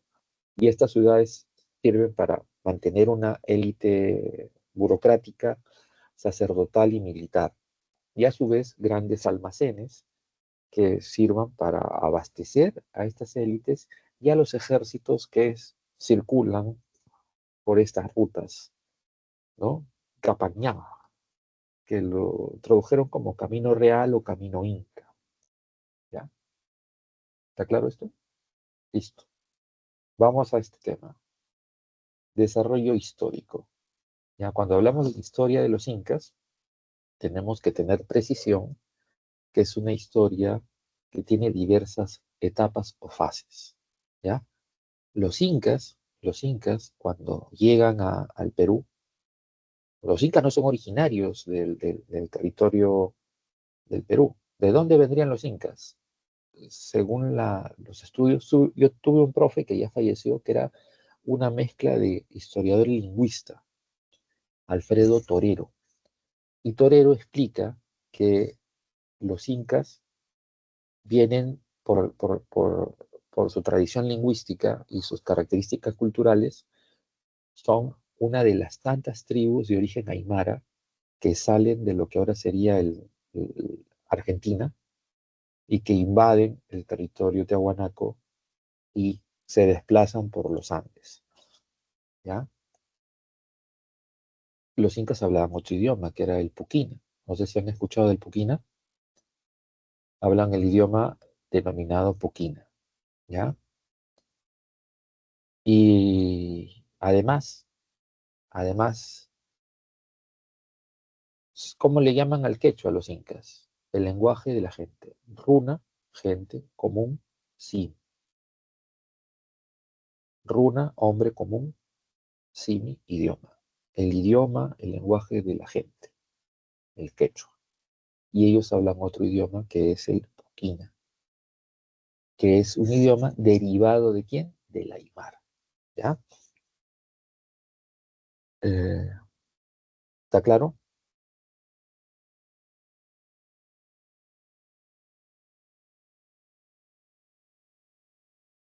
¿Ya? Entonces, cuando hablamos de los incas, hablamos de una serie también de leyendas, ¿no? Tenemos información antropológica, información arqueológica y la información, ¿no? De las fuentes, de diversas fuentes. Y las fuentes orales nos cuentan, ya por ahí me dijeron, gracias más bien a los que me dijeron que el lago Titicaca es su pacarina en términos míticos, mágicos, religiosos, su lugar de origen. Y hay dos relatos que nos explican el origen, este desplazamiento y que justifican de manera teocráticamente las invasiones que los incas hacen. ¿Cuáles son estos relatos que nos hablan de esas invasiones? A ver, ahí en la separata. ¿Nada?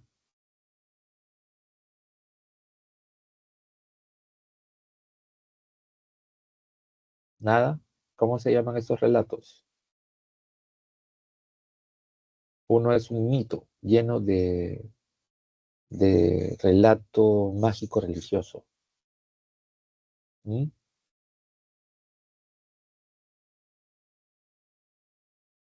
¿Nada? ¿Cómo se llama ese relato? Uy, no saben nada, chicos. ¿Nada? Así es, muy bien, Zenón, la leyenda de Manco Cápac y Mama Olbio, que está lleno de relato mítico religioso. Y en el caso de los hermanos Ayar, sí encontramos, además de mito y leyenda, encontramos mucho componente étnico, cultural, incluso histórico. Los incas son diversas tribus que son lideradas por Ayarmanco o Manco Cápac, y que son obviamente invasores que vienen desde el sur y van invadiendo distintos territorios hasta llegar al Cusco, ¿ya? Ahora, si tú crees que eso es real, no te lo tomes todo en serio. Hay que analizar de esos relatos qué cosa es cierto, qué cosa es falsa. Y obviamente los incas, como todo pueblo conquistador, exagera y en estos relatos dicen pues que Manco Cápac enseñó agricultura, hidráulica, ingeniería, arquitectura. Mentira, eso es mentira, pues, eso es parte del mito que justifica la invasión de estos pueblos, porque todas esas cosas ya existían desde el periodo formativo, ¿ya? Eso lo hemos visto en la semana 2 y en la semana 4, ¿ya? Ahora, los incas invaden un territorio donde hay otras culturas locales, culturas que surgen en el intermedio tardío. Una es la cultura quilque, ¿ya? Y la otra es la cultura marcavalle. Hay otras más, ¿ya? Ahí lo estoy poniendo en el chat. La cultura quilque es una, la otra es la cultura marcavalle, que son las culturas que habitaban esta zona de la ciudad del Cusco y que son conquistadas por los incas, ¿ya? ¿Dónde viven, dónde toman los incas posesión? En la zona del valle del río Guatanay, así se llama, el valle del río Guatanay, que es un río que desemboca hacia es parte de la cuenca del río Urubamba, ¿ya? Y el río Urubamba, ¿cómo le llaman? Valle Sagrado, ¿ya? Entonces los incas conquistan a estos pueblos, que son los pueblos previos a los incas. Y esta es la primera fase. Hay una segunda fase, que es estos incas comienzan a interactuar y a entrar en negociaciones con los pueblos cercanos, cusqueños, no incas, y se forman, ¿no?, una red de comercio, de intercambio, cosas así. Luego viene el problema con los chancas. ¿Cómo es el problema con los chancas? Las tropas chancas llegan cerca y el inca que gobernaba Huiracocha, muy viejito, ¿ya?, le deja el trono a su hijo mayor, Urco, Inca Urco. Inca Urco se reúne con los nobles incas y les plantea negociar con los chancas y evitar la guerra. ¿Qué va a pasar? Uno de los hermanos de Urco, Inca Yupanqui, le da un golpe de estado. Inca Yupanqui negocia con los aliados de estas redes comerciales para formar un gran ejército. Y con este gran ejército, los incas derrotan a los chancas en la batalla de Yaguarpampa. Ahora, a este Inca Yupanqui, por ese, por ese, esa gran victoria, por ese gran logro militar, político, diplomático y militar, le van a cambiar el nombre, le van a llamar Pachacútec, que si lo traducimos literalmente no lo entendemos, ¿no?, porque es el que mueve la tierra. Pero en términos de contexto histórico, Pachacútec es el que cambió la historia, porque los que estaban ganando las guerras eran los chancas.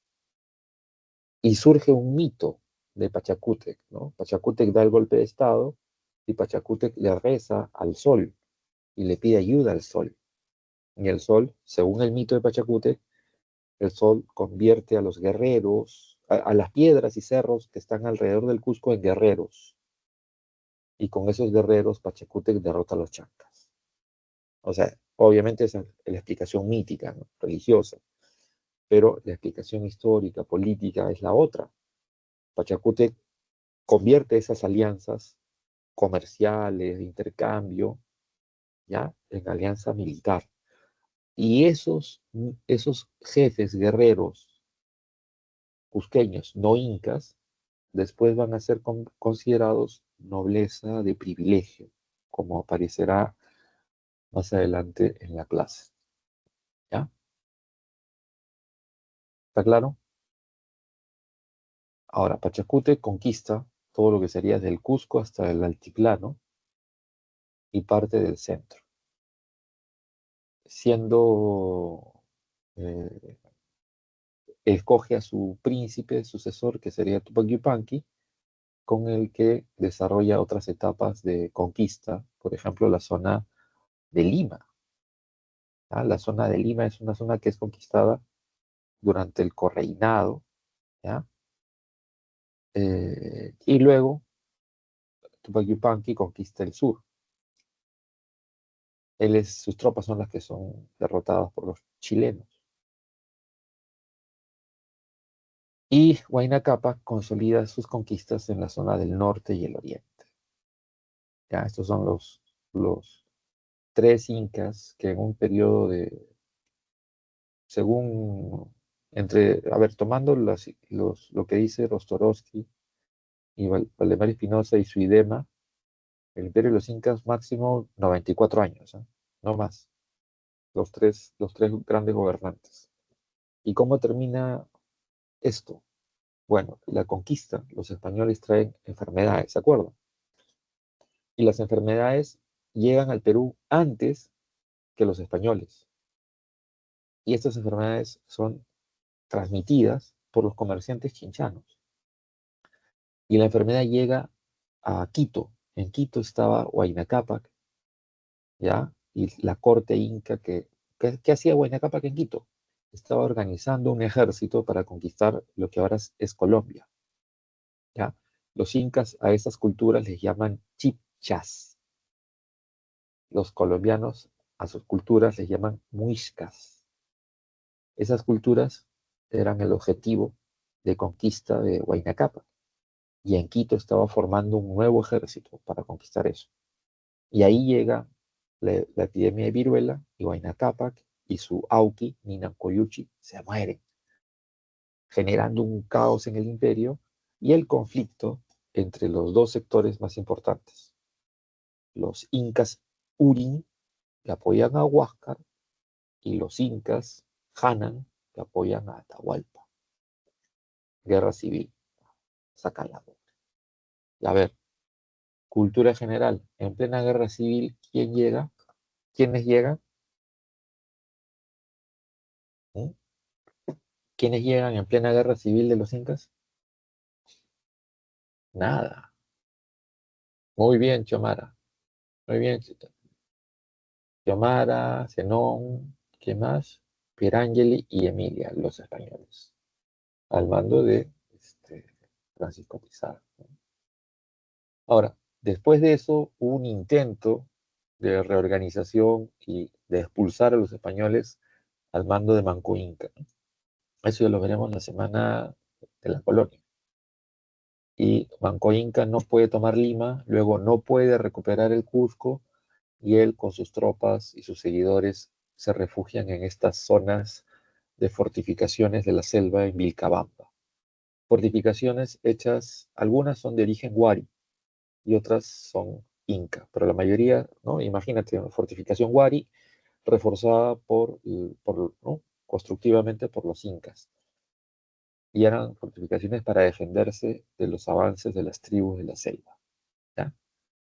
Y ahí se forma un foco de resistencia ¿no? que termina con el gobierno del virrey Toledo. La organización social. Esto ya está facilito, ¿eh? Está regalado. Gobiernan los nobles, ¿sí? Ellos son los que gobiernan. Son los dueños de los medios de producción, tienen privilegios como la poligamia, ¿ya? Son los latifundistas, ¿está claro? No hacen trabajo manual, no pagan tributos y si hacen ofrendas. ¿Y quiénes son? Los nobles de sangre, que son los incas, descendientes de las panacas incas. Y la nobleza de privilegio, que son estos cusqueños no incas, que se alían con los incas para pegarle a los chancas. ¿Está claro? Y aparte hay una nobleza provincial, también le dicen curacal. Son los curacas, los jefes de los ayllus en la zona quechua, o los malcus en la zona aymara, o los caciques o siques en la costa norte. ¿Ya? Que es estos los que se alían con los incas. El que no se alía, ya saben, ¿no? Piña, piña, desdichados, mala suerte. La base de la sociedad inca son los ayllus, en los que viven los jatunrunas, hombres del común, comuneros, así lo traducen los españoles. Y en los ayllus, ¿ya? De ahí los ayllus salen los chasquis, los mitimaes o mitayos. ¿Quién más sale de ahí? Los soldados. ¿Quién más sale de ahí? La tropa, ¿no? De la tropa del soldado raso. ¿Quién más sale de ahí? Las agyas o escogidas y los mitmas o mitvacunas, que no es lo mismo a mitimae, que es mita significa turno, ¿ya? ¿Qué hacían? Todos los varones de 18 a 60 años, en cada ayllu lo dividían en 7 partes, y cada parte trabaja un turno. Mita significa turno. ¿Para qué? Para el Estado, haciendo las tareas que el Estado te dice, ¿ya? De esa manera, Pachacute con Mitayos reconstruye el Cusco, construye Sacsayhuamán, construye Machu Picchu. Y construyen andenes, canales, ¿no? Carreteras. O las ciudades en clave, como Huanocopampa, Vilcahuamán o Cajamarca, ¿ya? O Quito. En cambio, los mismacunas son los desplazados, como les dije. Si hay mucha densidad demográfica en un lugar, los incas son un imperio despótico, tiránico. No creen en los derechos ni en las propiedades. Sacaban a un sector de la población a la mala y lo mandaban a otro lugar. Como hicieron con los chancas, con un sector grande de la población chanca, que la mandan ¿a dónde? A la zona de Lamas, en San Martín, en la selva alta. Y así hacían, ¿ya? Un control muy fuerte. Ahora, los civiles, cuando había guerra, el pueblo que perdía, los civiles se convertían en yanaconas. Les dije, Tupac Yupanqui destruye Chan Chan y solo se salvan niños, adolescentes y artesanos. Todos ellos se vuelven yanaconas, que van a ser usados para distintos servicios o para que el gobierno los regale a los nobles o a los soldados o los usen para sacrificios humanos, que era lo normal. Ahora, los soldados que sobrevivían a estas guerras, les dije, ¿no? Los yanaconas, por ejemplo, cuando los españoles llegan al Cusco, ya les dije, todos los sirvientes de los palacios de los incas eran chachapoyas. Y los soldados que sobrevivían de estas guerras, ¿ya? Eran enviados a trabajar en la selva, en los cocales.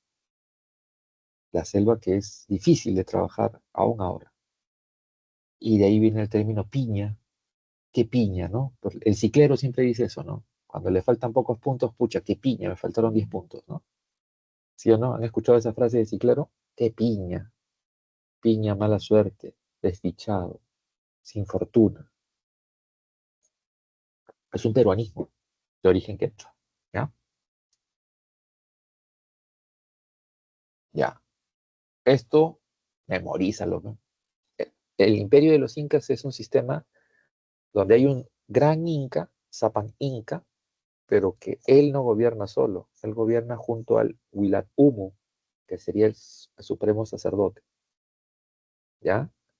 El supremo sacerdote, ¿a qué dios? Al sol, pues. ¿Y dónde es el principal templo al sol? En el Cusco. ¿Cómo se llama? Coricancha, ¿ya? Por eso se habla de una diarquía, donde el Sapa Inca es el jefe de los ejércitos y la administración del Estado, y el Ilacumu es el jefe de la religión, el que representa el sol. No te entiendo. A ver, Zenón, ¿te acuerdas del control vertical de pisos ecológicos? Ya. ¿Entiendes o no entiendes? Ya, es así, exacto. El IUA, pueblo A, tiene control en varios territorios. El IUB en varios territorios. No pienses la geografía, ¿no?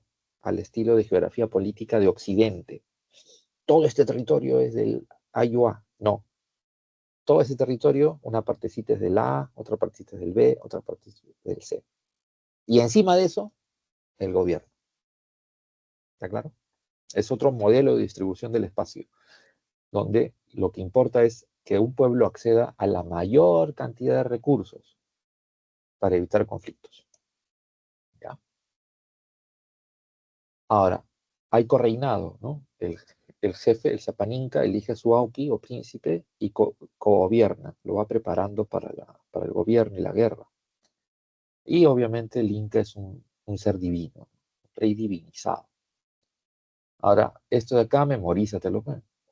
Príncipe, Tucurricu y el fiscalizador, veedor, ¿sí? Controlador, el jefe de los ayllus, el jefe de los suyos o regiones, el jefe de las provincias y el jefe de los ayllus. Y ahí estos términos están en quechua. ¿Ya? Paso, ya. Economía, principios de organización, ayuda mutua, AINI, entre los pueblos, entre los miembros del ayllu, entre las familias miembros del ayllu. Y la redistribución, que es un sistema interesante. Lo que la gente paga como tributo, como ofrenda, es acumulado, ¿ya? Se guarda y se usa ¿para qué? Para las fiestas.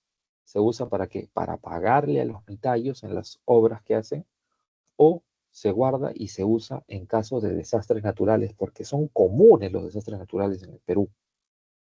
Mega niños, mega sequías, terremotos, erupciones volcánicas, ¿sí? Y todo eso genera ¿qué cosa? Hambrunas, epidemias. Entonces, para evitar eso, siempre se guarda. Y esto, acuérdate, esta idea de almacenes se tiene desde Chavín de Huántar. Chavín de Huántar, todos sus templos están llenos de galerías almacén, de recursos. En el caso de los incas, ya cuanto más grande, por ejemplo, Huari-Tiahuanaco, estas ciudades en clave tienen grandes almacenes. Pero los incas, todavía más grandes, los incas hacen ciudad almacén, que les llaman a estas ciudades almacén tambos. El tambo era una ciudad con fortificación, con tropas, pero llena de almacenes, de recursos alimenticios, armas, ropa, abrigos, medicinas. ¿Ya? Los tambos, se han escuchado. ¿Está claro? Actividades económicas, si se dan cuenta, son las mismas que habían antes. Los incas lo que hacen es mejorar lo que había y difundirlo.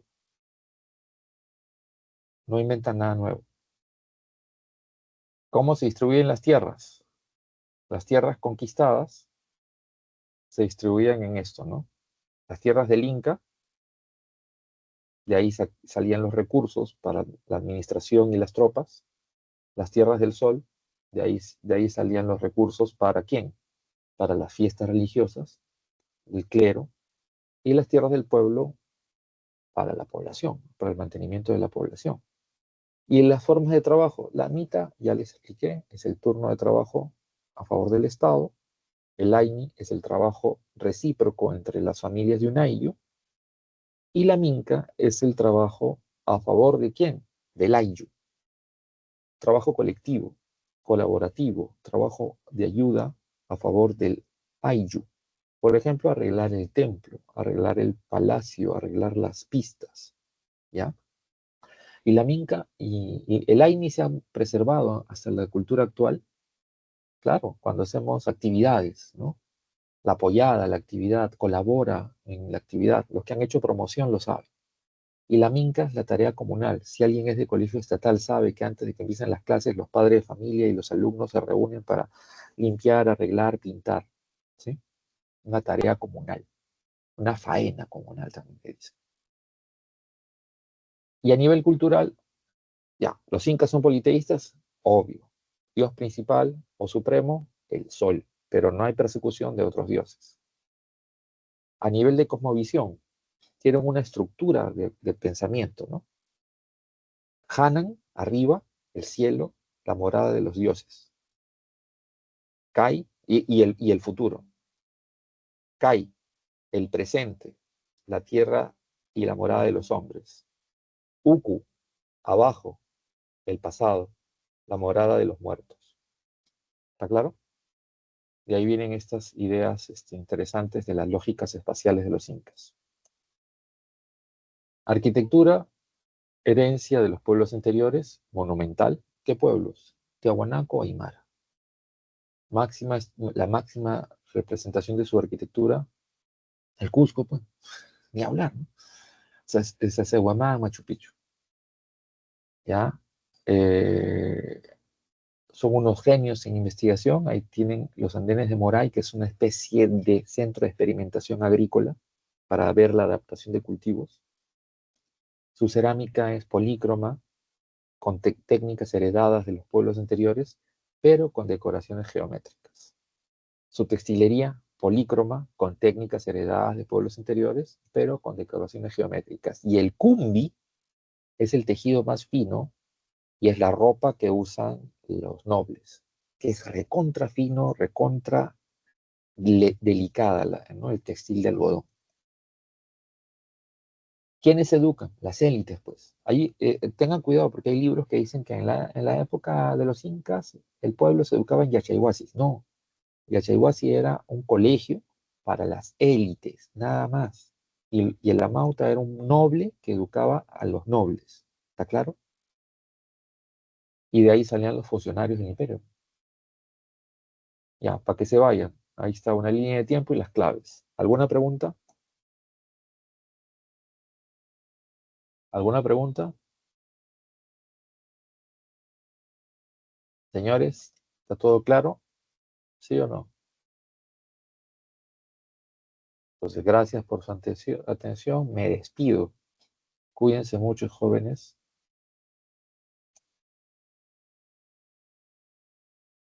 Gracias, profe. Listo, cuídense mucho, que les vaya muy bien. Estudien, Profesor. que les vaya bien, que les vaya bien.